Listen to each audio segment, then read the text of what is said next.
Hey, this is Joey with Franklin Media Group here at FMG Studios for part 2 of our interview setup series. In part 1, we used acoustic foam to treat the office so it would deaden the sound of the talent's voice bouncing around. Now in part 2, we're going to replace the overhead fluorescent light and daylight that was coming in the window with LED lights. So we start with a basic 3-point light setup. You've got your backlight, which its job is to illuminate the back of the head and the shoulders so it separates the talent from the background. In my case, I don't use too much on myself because you're going to see that I've got a glare on my shiny head, but my talent has much nicer hair, so he's got nothing to worry about.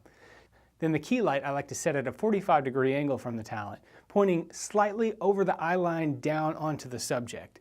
Then, because that's the major source of light and it's going to illuminate most of the subject, it will still leave the other side of the talent's face in shadow. So we're going to use a fill light to fill in those shadows.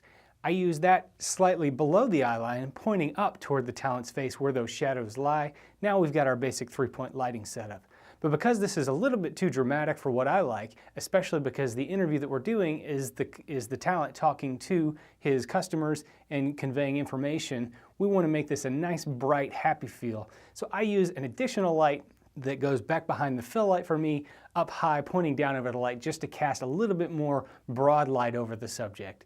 But in the background, we're not able to see the barnwood that is the reason we're in this office in the first place. So I use 2 additional LED lights with orange gels over them, pointing up at the background to illuminate it separately. Now we've got a nice warm feel, and because the subject is probably about 8 feet away from the background, the lights are not going to be casting any shadows on to the wall. And even if they did, the lights pointing at the background will help to break up those shadows so that you're not seeing a lot of that dancing on the wall behind him.